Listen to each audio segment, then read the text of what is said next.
Halo sobat semua, selamat datang kembali di channel novel kita. Sebelum kita lanjutkan ceritanya ini, ayo jangan lupa subscribe, like, komen, share, dan nyalakan lonceng notifikasinya agar mendapatkan notifikasi video terbaru ketika Mimin upload videonya. Istri yang dimanja, bab 96 tidak sejalan. Melihat siskamu yang terlihat buruk, Amandamu tidak tertarik lagi untuk menikmati. Dia pergi ke stasiun bis menaiki bis untuk kembali ke villa. Saat masuk ke dalam, dia langsung melempar tasnya. Kemudian menghempaskan tubuhnya di atas sofa, merasa sangat lelah hingga tidak ingin bergerak sedikit pun. Hari ini dia juga tidak melakukan hal apapun. Kenapa merasa selelah ini? Mungkin hatinya yang lelah. Dia membuka sosial media di handphonenya. Kebetulan dia melihat Blackheart Factory, video tidak senonoh Blackheart Factory. Kedua topik hangat ini berada di topik paling atas. Mendapatkan banyak komentar pedas. Terkadang ada beberapa komentar yang ditujukan pada perusahaanmu dan siskamu, yang tenggelam dengan cepat. Dengan cepat. Amandamu telah melihat video siskamu yang ditahan di depan pintu perusahaanmu. Siskamu di dalam video itu terlihat seperti orang gila.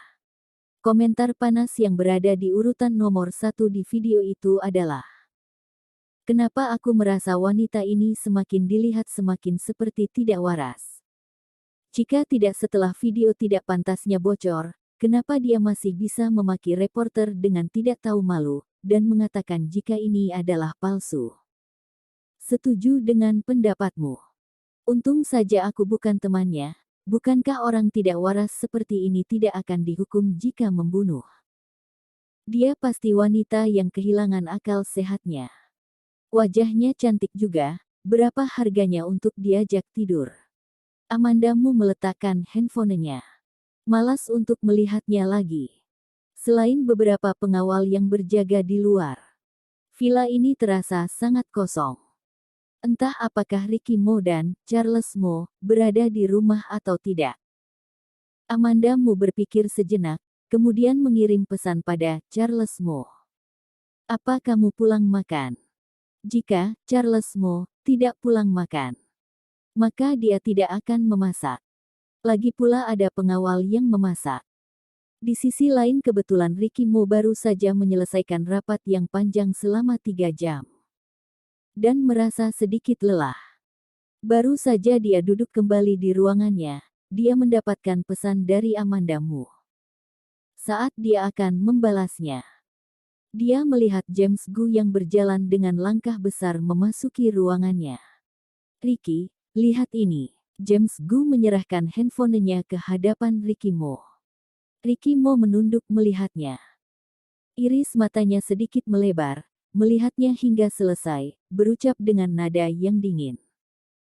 "Sejak awal pabrik di bawah naungan perusahaanmu memang ada masalah. Orang yang ingin melawan perusahaanmu bisa menggunakan ini untuk melawannya.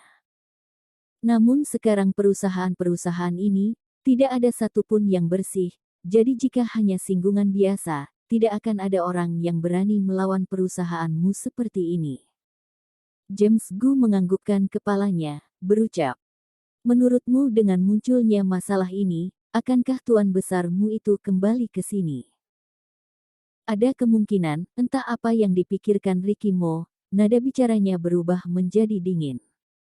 James Gu tidak menyadari perubahan ini, dia bertanya dengan sedikit bingung. "Masalah ini muncul terlalu mendadak, sebelumnya tidak ada berita buruk sama sekali. Menurutmu siapa yang melakukan hal ini? Siapa yang melakukannya?" Iris mata Ricky Mo berkilat, kemudian dengan menatap James Gu dengan raut wajah yang datar. "Aku tidak akan memberitahumu." James Gu membelalakkan matanya. "Hanya dengan melihat berita, kamu langsung tahu siapa yang membuat masalah ini." Ricky Mo tidak menggubrisnya, kemudian menyalakan komputernya mencari berita yang berhubungan dengan perusahaanmu. James Gu yang merasa tidak terima kembali bertanya padanya, Kalau begitu kamu beritahu sedikit petunjuk, apakah itu pesaing di industri ini? Bukan, kali ini Ricky Mo menjawab dengan sangat singkat. Di internet dipenuhi dengan makian yang dituju pada perusahaanmu, yang tidak berarti sama sekali. Ricky Mo hanya melihatnya beberapa menit kemudian mematikannya. Dia baru teringat, sebelumnya Amanda Mu mengirim pesan padanya. Dia menulis sebuah pesan dan mengirimkannya pada Amanda Mu. James Gu masih ingin kembali menanyakan sesuatu, namun Ricky Mo telah berdiri mengambil jaketnya dan berjalan keluar. James Gu juga melihat jika tadi Ricky Mo sedang mengirim pesan, namun dia tidak melihat isinya. Orang yang bisa membuat Ricky Mo mengirim pesan, tentu saja hanya Amanda Mu. Kamu sudah mau pulang untuk makan. Hari ini aku tidak membawa mobil, aku menumpang mobilmu ke rumahmu. James Gu pernah memakan masakan Amanda Mu, dia terus memikirkannya, ingin pergi lagi ke rumah Ricky Mo untuk menumpang makan. Ricky Mo membalikkan kepalanya, menolak dengan dingin. Tidak sejalan, tidak ada tumpangan. Tidak perlu sedingin ini, hanya pergi makan di rumahmu, kita ini kan sahabat. Ricky Mo masih saja menolaknya. Tidak. Akhirnya, James Gu tetap dengan tidak tahu malu menaiki mobil Ricky Mo. Amanda Mu memandang layar handphonenya, melihat pesan yang dibalas Charles Mo. Di atasnya hanya tertulis sebuah kata, ya, yang sangat singkat.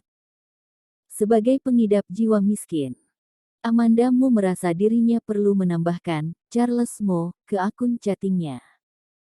Jika dirinya ada urusan untuk mencarinya, dia bisa langsung mengirim pesan melalui akun chatting, sehingga tidak perlu mengeluarkan uang. Dia mencari sejenak kontaknya di akun miliknya, menyadari jika tidak ada Charles Mo. Apakah orang ini bahkan tidak menggunakan akun chatting? Amanda Mu meletakkan handphonenya, kemudian bangkit pergi ke dapur. Baru saja dia selesai memotong sayur, dia mendengar suara mesin mobil dari luar. Pasti, Charles Mo, sudah pulang. Amanda Mu. Suara ini. Amanda Mu menolehkan kepalanya, terlihat James Gu yang sedang masuk sambil menyengir, di tangannya terdapat sebuah kotak kecil yang indah. Di atas kotak itu terlihat sebuah logo toko kue yang sering dikunjungi oleh Lucy Sen. Aish. Hari ini tidak bawa mobil ke perusahaan. Jadi aku tidak bisa pulang ke rumah. Saat di jalan tadi aku bertemu dengan Ricky Mo. Jadi menumpang dengannya menginap di sini satu malam. Maaf merepotkanmu, harus memasak satu porsi lagi. Ini aku bawakan kue untukmu, sebagai ucapan terima kasih. Cocok untuk menjadi direktur di perusahaan hiburan, ucapannya ini tidak ada celah sama sekali.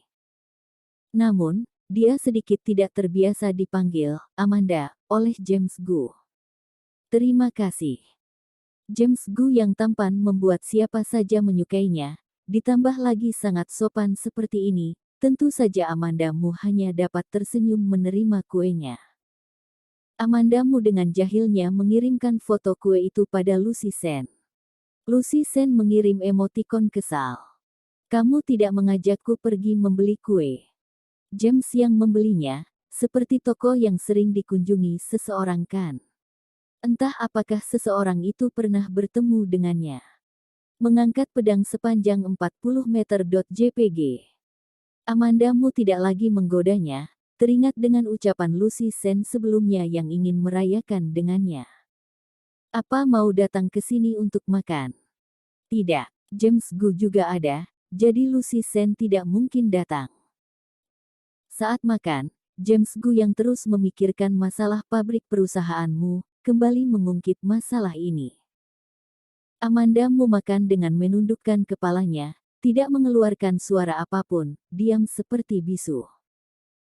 Setelah berucap beberapa lama, James Gu baru teringat jika Amanda Mu jugalah bagian dari keluarga Mu. Dia langsung bertanya pada Amanda Mu. Amanda, bagaimana dengan masalah perusahaan kalian? Amanda. Ricky Mo sedikit memicingkan matanya mengangkat kepalanya ke arah James Gu. Pergilah setelah selesai makan. Wajah James Gu penuh dengan kebingungan, kapan dia menyinggung tuan besar ini. Amandamu yang sudah terbiasa dengan sifat Ricky Gu yang berubah-ubah, menggelengkan kepalanya. Tidak terlalu jelas, lagi pula aku di perusahaan hanya mengerjakan hal-hal sepele. Selesai berucap, Charles Mo, yang duduk di hadapannya tiba-tiba menoleh menatapnya. Iris mata hitamnya yang dalam dan misterius, menunjukkan sebuah tatapan syarat akan dia mengetahui semuanya. Kenapa dia merasa, Charles Mo, seperti mengetahui jika dia sedang berbohong. Bersambung.